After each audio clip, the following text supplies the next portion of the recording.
From the Toronto Star, I'm Adrian Chung, and this matters.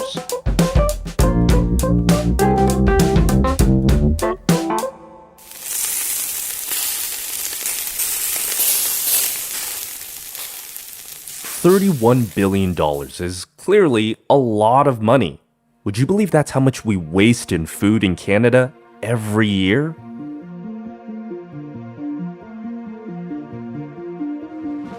It's a lot of money and a lot of food. More than half of all food produced every year, around 35 million tons, is wasted or lost, according to Second Harvest in Toronto.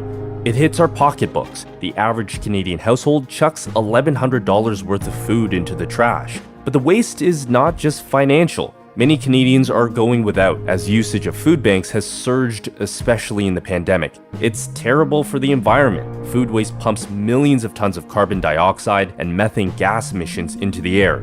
A UN report this year on food waste called Canada one of the worst culprits in the world. Not to harsh your vibe this summer, but how do we all be more thoughtful and considerate about how we eat? How do we hold food producers and companies accountable for their waste? On This Matters, we're talking to Jack Froese, chair of the National Zero Waste Council. Jack is also the mayor of the township of Langley in British Columbia. We'll talk about how big the problem of food waste is, but also some practical, easy-to-use tips to get you started right now to reduce our waste.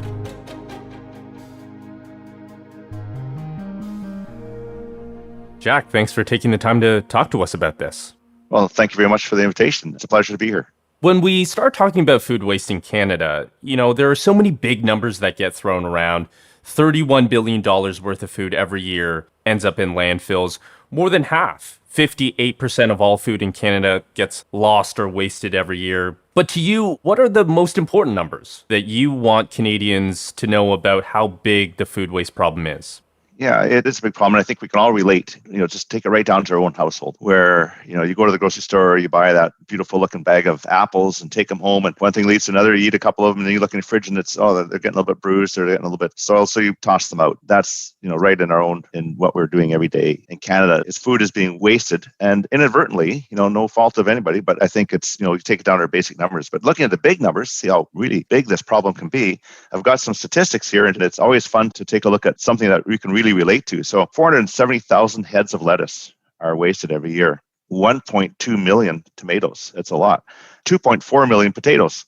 750,000 loaves of bread. 1.2 million apples. 555,000 bananas. Those bananas that get that brown color, and that's the time to make banana bread, I would say. 1 million cups of milk and 450,000 eggs. So those are some real numbers that kind of puts it in perspective. The amount of food that we waste, the GHG that's wasted because of that waste is the equivalent of about 2 million cars, 2.1 million cars that we could take off the road. If we would say, basically that's the equivalent GHG gas. So 1 ton of food waste is equal to the pollution that one car produces. So those are some real numbers. And you can see what a big problem it is. And it starts with us, just like I said, we as consumers tend to waste up to $1,100 or an average of $1,100 worth of food per year in our household. That's almost $100 a month out of our grocery bill. And those are real numbers. And that adds up to $17 billion a year in Canada. So you can see the magnitude of the problem. And it's just something that's little things that we can do, little changes that we can do in our own home that make a difference.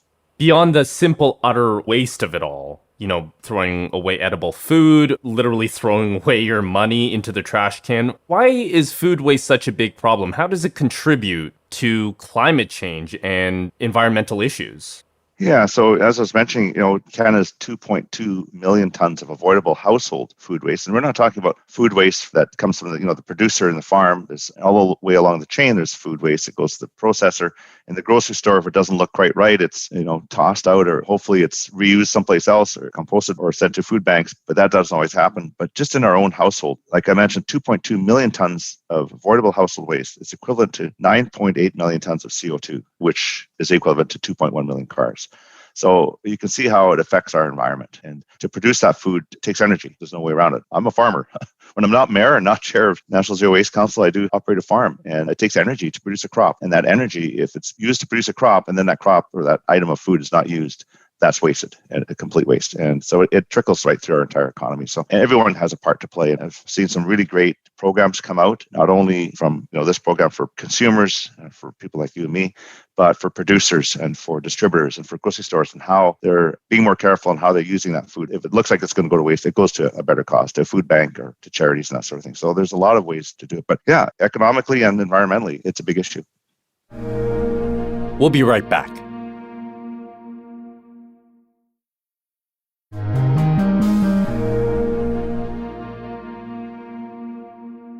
Of course, the consumer, we have a lot of responsibility here. But when we consider the producers, the food manufacturers, the retailers, the grocery chains, I go back to that $31 billion number. A majority of it, $21 billion, is wasted at the food manufacturing and processing level. So clearly it's not just about what we do, right? Isn't part of solving the food waste issue also about holding food companies and businesses responsible for what they're doing? Yes, it certainly is. Everybody has to take responsibility. And just to be clear, the household waste is about 21%. So, 1/5 of the problem. So it goes all the way through. Part of it is we've been conditioned in Canada to eat perfect food. The apple in the grocery store has to be perfect. It can't have a blemish. It can't be out of shape. And we've seen to have grown up with that. And really, that's wrong. There's a lot of good food out there that may not be appealing to the eye quite so much because of a blemish, but it's good food. I know most of the producers, they'll look at ways to divert that into juices or into other products so that, they're selling what looks the best. But, there's a lot that can be done in changing our behavior so that the producers and grocery stores have an opportunity to sell that product and get it out there. And maybe at a little bit lower cost to help people. But, how it's produced is obviously going to be some waste all the time. There's always going to be production waste. There's always going to be something that happens. But I think it's to everyone's best bottom line is to do the best they can. And, in my farm operation, I want to make sure that everything I grow, I'm in a poultry business, gets to the market. It's really important to me, and I don't want to see the waste along the way. And so everyone has a part to play. You're right on about that. We as consumers, I just say we can all do our bit, but it goes beyond that too. It goes to businesses, it goes to producers, it goes all the way along the chain. So for consumers then, for people who buy groceries, not everybody's a poultry farmer like you as well, but, people who just go into grocery stores, let's bring it back to what they can do on a day-to-day basis. What can they do to cut back on food waste, or at least not be part of the problem and rethink about the way that they're using food? What tips do you have? It's buying what you need, first of all. Sometimes we shop with our eyes and not with our practicality, and it looks good, you buy it, and it sits in the back of the fridge and doesn't get used, and then, 2 weeks later, you're throwing it out. Really, it's important to plan your meals and plan what you're going to be doing and buy what you need and what you're going to consume. That's the first step. The second step is ensure that when you do get it home, that it's stored properly and it's preserved properly. It might be, man, that was a good idea to buy that pork chop yesterday, but I'm not going to get to eat it tonight because I've been asked out for dinner.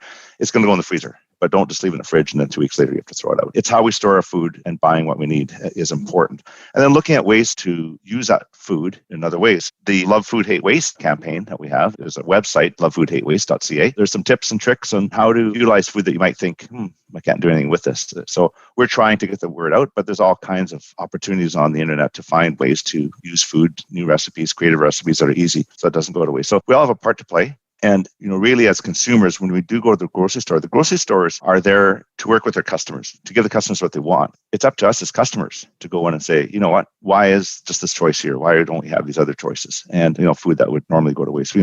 Another one, is always puzzling for people are best before dates. Yeah, explain that. Yeah, so best before date is best before. It doesn't mean it's bad after. It doesn't say bad after this date. It says best before. And it is generally, when food manufacturers put that date on, they believe that this is how long it's going to, have the best before. But we as humans have evolved over millennia to be able to detect if food is bad or not, if it's spoiled. The sniff test. With a sniff test, exactly. And looking at it and smelling it and say, this is best before yesterday, but I'm going to take a look at it today. You know what? The milk's not spoiled. It's not sour. It's still good. And I think it's important not just look at that date. If it has an expired date on it, like the baby food will have it expired, that's different. It's expired. But at best before doesn't mean it's bad after. We still have the ability to detect if it's good or bad. And, I think that's one of the misconceptions out there. Let's use what we've developed, or sniff test and eyesight and that sort of thing, and touch and feel to know that whatever food it is still good. I'm also thinking about this moment. I know in my own life, and basically everybody I know, is that they have definitely spent more on groceries, that they bought more groceries, especially during the pandemic. And that makes sense. We're cooking more at home, we're making fewer trips, so those trips are generally bigger, we're buying more things. And that's true in your survey too, that most Canadians are buying more food than they normally would. Is this a particularly maybe urgent time then to remind people that, even though you're buying all this food, like be aware, be cognizant of just how much you're actually using. And especially in the summer, it looks great, all the produce, but we need to be aware of that. Exactly. Certainly this pandemic has changed a lot of how we carry on our lives. And, unfortunately, it hasn't had an effect on the food service industry. Restaurants have had to close or reduce their hours, reduce their seating, and people have been cooking at home a lot more. So on one hand, there's something good that's come out of it. People are learning to cook, they're learning to bake, and they're learning to, use the food at home. And I know post-pandemic, as we're emerging from this, people are going to go back to restaurants and they'll be buying a little bit less. But I think that has had an effect on what we do. It's been a huge interest in baking and cooking, and that's evident all over.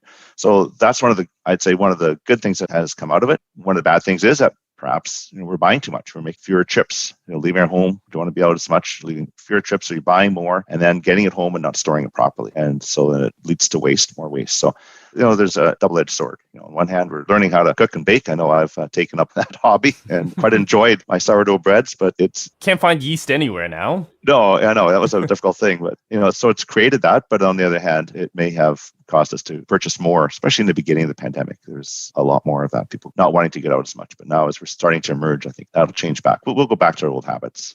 Well, there's no time like the present to get started on this. For anybody who's listening, what is one identifiable thing? What's one tangible thing that they can do today as they're listening to this to cut back on their habits or change their behaviors? What would you recommend? And like I say, it starts with us. One simple thing: when you go to the store, buy what you need. Really think about what you're buying. Do you really need to buy all of that? Or if you're going to buy, 2 dozen bananas, do you need 2 dozen bananas and have, 5 of them go bad on you? And I think that's one simple thing. We're in the grocery stores all the time. We're out buying food all the time. It's buy what you're going to use and store it properly. I think that's the biggest thing we can do, is don't buy what we're not going to use. Jack, it's great talking to you. Thank you so much for your time. Yeah, thank you. It's been great chatting with you about this. Thank you. And that is Jack Froese, chair of the National Zero Waste Council.